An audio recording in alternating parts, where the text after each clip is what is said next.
Welcome back to the Elite Ball Knowledge Podcast. Today I'm going to be talking about whether there is a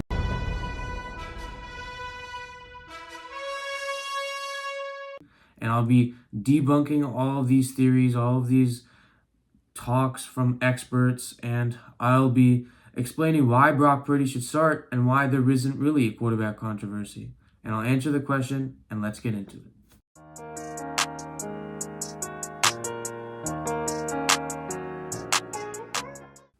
So first, I wanted to offer some context behind the story. Ever since week 1 of the National Football League, the 49ers had made headlines after paying their star quarterback, in their eyes, Brock Purdy, former Mr. Irrelevant, 7th round pick, and last pick of the draft. So he came into the season against the Seattle Seahawks, where he threw 2 picks and 2 touchdowns, and they won the game on a go-ahead touchdown to Jake Tunges. And suddenly, the next week, he was injured. He had a shoulder injury. He had a toe injury. He had all these kind of injuries.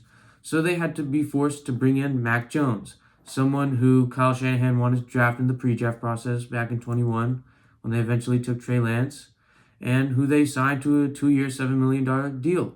So he's here, and they start him for week 2 against the Cardinals around there, and he wins them games. He wins them all the way until week 4, where Brock Purdy comes back. And the 49ers are trying to put Brock Purdy back in, but he's still with the toe injury. They don't know this, so he plays the game. Again, he throws 2 touchdowns, 2 picks. They end up losing that one, so they're 3-1. But it's later revealed that Brock Purdy's toe injury, turf toe, same thing Joe Burrow has, hasn't quite gone away. So what's happened is that they have to start Mac Jones again. Brock Purdy's back on the injured column for the 49ers, and he has to recover and rehab throughout this toe injury. So they start Mac Jones. They get wins there. They beat the Rams the first time. It looked really good. Everyone's saying, hey, Mac Jones is the real deal. And then they eventually play the Buccaneers and the Texans, and they lose both those games. And Mac Jones has made some mistakes during those games. And they play the Falcons, and they win a game. They play the Rams this week, week 10, latest, and they lose by a lot. And they look absolutely horrible on both sides of the ball doing it. And even though Mac Jones is still putting up good numbers, over 300 yards passing, few touchdowns, maybe 2 or 1 interception at max, and all these analysts like Tom Brady, Richard Sherman, they're saying they should start Mac Jones. Brock Purdy is not the answer, and this is why they should start Mac Jones, because he's putting up good numbers and he's helping lead the team. Well, that's precisely why they shouldn't start Mac Jones, because he's a long-term backup, and they need him to start playing like a starter now because he's playing for long-term, but he's not playing like a starter. When you watch Mac Jones, he throws picks at the wrong times. He throws into double coverage. And really, part of the reason why he's successful is because they brought in Kendrick Bourne, someone who is very familiar with back in New England. So they bring in Mac Jones. He's playing okay. He's playing well against the Rams. He specifically throws to Kendrick Bourne a lot. And he's doing well. So they start winning games. They start looking good. And then they lose some games. And now they're thinking, hey, is he the option for the long term now because of this mirage that Mac Jones is putting up? So clearly he's playing well, but the question still remains, is he the guy for the future even after they paid Brock Purdy $250+ million? So Brock Purdy's worst QBR as a 49ers quarterback, his worst ranking was 7, and his best was obviously number 1. Mac Jones' best this season as 49ers quarterback is 11. And the way I see it, Mac Jones is not the same quarterback as Brock Purdy. The way I see it, Mac Jones is basically Jimmy Garoppolo. And 49ers fans know this too well. Jimmy Garoppolo makes horrible decisions, isn't very mobile, holds the ball too long, sets the offense back a few steps.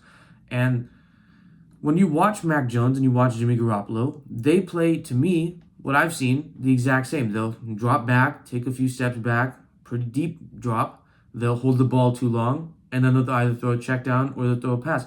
And most of the times when you see them throw these interceptions, they're always into triple coverage, they're always horrible reads. And I think some of them partly aren't Mac Jones' fault, but he's also throwing them into triple coverage, and they're costing us the game. Against the Buccaneers, there were opportunities where the 49ers could have made plays, but Mac Jones throws a pick in the first half, and then later again. And I think he throws 2+ in that game, and that eventually causes us a loss. Against the Texans, he throws a pick in crunch time when we very well could have won that game. Against the Rams, he throws a pick. He The Rams game, that second one really wasn't his fault because he did play well. I think most of it was the defense playing like wet toilet paper. But Mac Jones still throws picks at wrong times. And he has about 6 picks right now on the season. In my opinion, that when the game gets into the crunch time, Mac Jones is not someone who you can rely on. Brock Purdy definitely is. We've seen that during his Super Bowl run year. We saw that last year too. And when he comes back, we'll see it again. The only problem is Brock Purdy's also been throwing picks. He has 4 picks on the season, 4 touchdowns. But the problem with what I can say why it's not his fault is because he had a toe injury. And as a quarterback, a toe injury significantly alters your accuracy as a quarterback. That is a well-known fact. That's why Brock Purdy looks so off when we've seen him this season. So, ever since the first drive against Seattle, he looked very well. He looked very well in the first drive. The last drives after that and the Jaguars game, he played bad because the toe was impacting him, impacting his mobility, impacting his way to throw the ball. So it really does impact your accuracy as a quarterback. So that's why I can chalk up those Brock Purdy interceptions as not a big deal. But the Mac Jones ones definitely are a big deal. Obviously, he's been injured a little bit. He's been dehydrated. He's been throwing up during games. That's okay. I feel like that's not as major of an impact on the quarterback than the toe injury like Brock Purdy, but it still is impactful. But during those games when he had the knee injury, he didn't throw that many picks. It's only as of recent that he's been throwing picks and he's been doing fumbles and he's been taking sacks and he's been dropping back too deep and he's starting to look like Jimmy Garoppolo. Same things that we've seen over and over again as a 49ers fan, 2020, 2021, 2022, out of Jimmy Garoppolo. So there's a difference. There's a very clear difference. It's almost night and day when you watch Brock Purdy and you watch Mac Jones / Jimmy Garoppolo 2.0. Even in the pre-draft process, I had Mac Jones as a pro comp to Jimmy Garoppolo.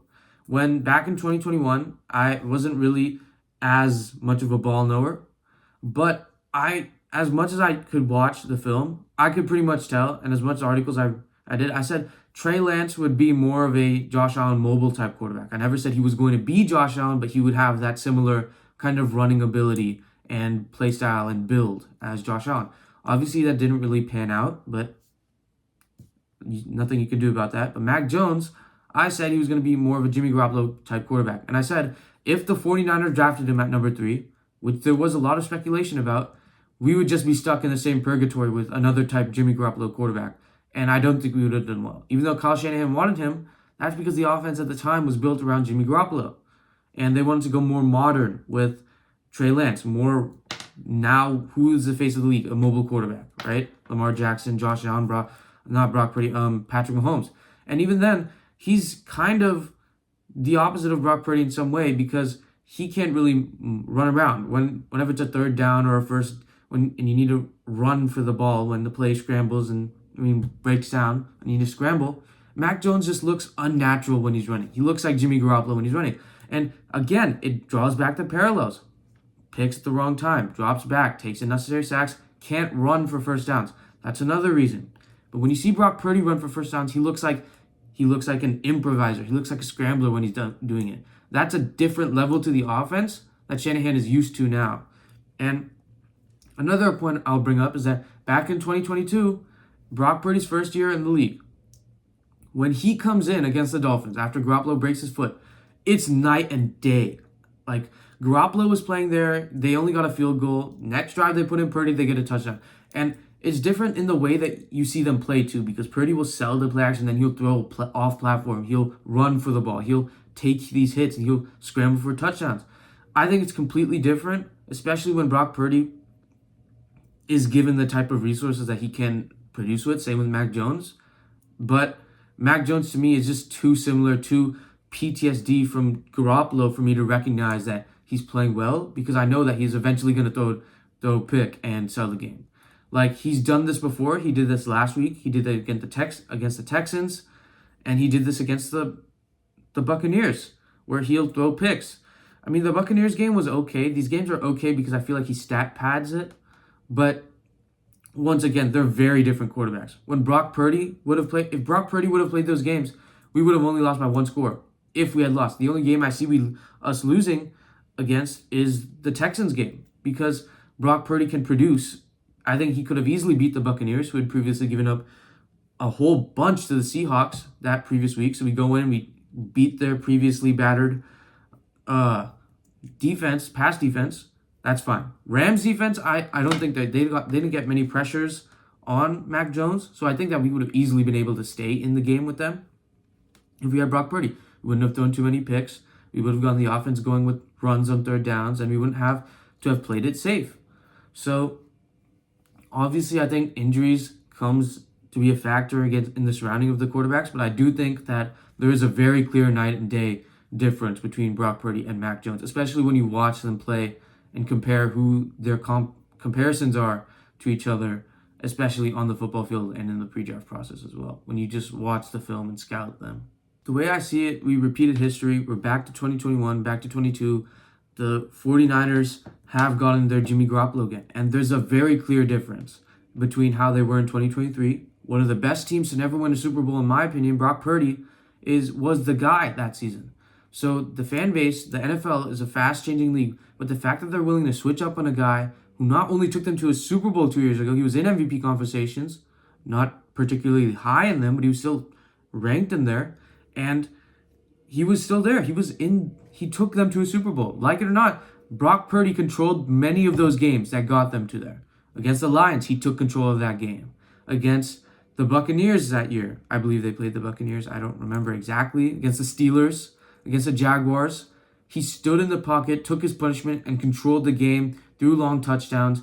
He's a very different quarterback than Mac Jones because he can manage the game, and then he can control it with his legs. He can throw it, piss missiles to Ayuk, and control the game too. So there are very clear differences because Mac Jones is just a game manager, and that's why he is a backup. That's why he will perpetually be a backup in this situation. I mean, sure, Kyle Shanahan has done this magic with Sam Darnold, but I think only after Mac Jones leaves the 49ers, he'll get the starting opportunity. Because why would you pay a quarterback $250+ million and then bench him for Mac Jones? I mean, that's what the 49ers have done, especially with Garoppolo and then putting Purdy back in or Lance.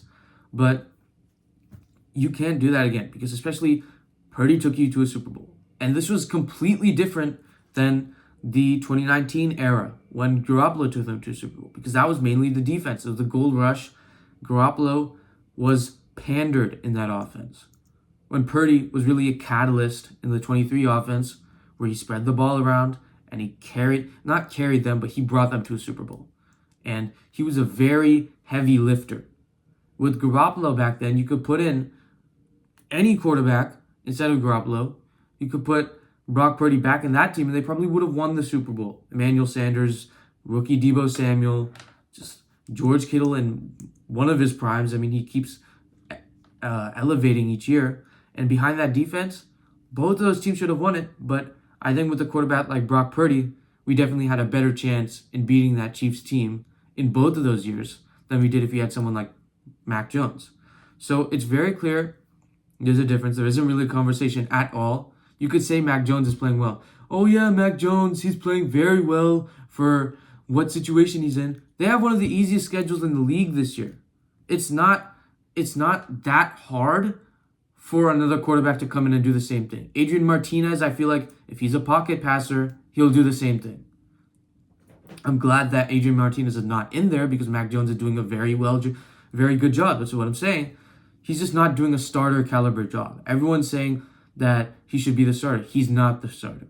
And when Brock Purdy is healthy and you watch the actual film of how Brock Purdy's doing it compared to these guys like Mac Jones and the backups behind him, you'll see why Mac Jones lost us some games that Brock Purdy wouldn't have. I said it before, I'll say it again.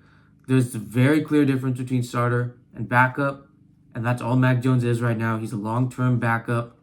So it's good that we have him for another year. It's good that we have him for a second year after this year, just in case. But I think without any injuries, we should only have one loss, and that should be to the Rams or to the Buccaneers. That's what I'm saying.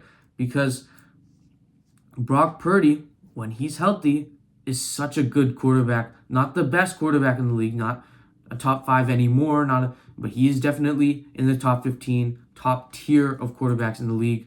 And when he's playing under Shanahan's system, it all clicks better than it has been the last few weeks with Mac Jones. That's all I got to say. I want to thank you guys for watching another episode of the Elite Ball Knowledge Podcast. I really wanted to talk about this take that's been going on in the league for so long, and I want every 49ers fan who watches me, every 49ers fan who kind of comes across this video to know Brock Purdy is the guy, and he will always be the guy in San Francisco until something completely different happens where he starts to play bad and someone else starts to take his spot. But this is different because he's not playing bad. He's not playing bad at all. His toe is impacting his movement, so he will be able to come back, be better than ever, and Mac Jones is just a backup. I think that's what everyone needs to see. They need to see old Garoppolo footage on the 49ers and then watch Mac Jones and see how it's the exact same. Where this team will keep losing one, winning one, losing two, winning one. And they'll keep fluctuating between that because of the type of quarterback. But if we had a stable hand like Brock Purdy, we wouldn't lose any of those games. At least maybe one we'd lose. But again, it is what it is right now. The only thing we can do is move forward, wait for Brock Purdy to come back, wait for Ayuk to come back, wait for Pearsall to come back, hope the defense matures along with the rest of this team, and hopefully just make the playoffs. Because right now we're behind the Bears. That can't continue. And they just need to go back to playing the football that we all know and love from the San Francisco 49ers. Thank you guys for watching. You guys are studs. Goodbye.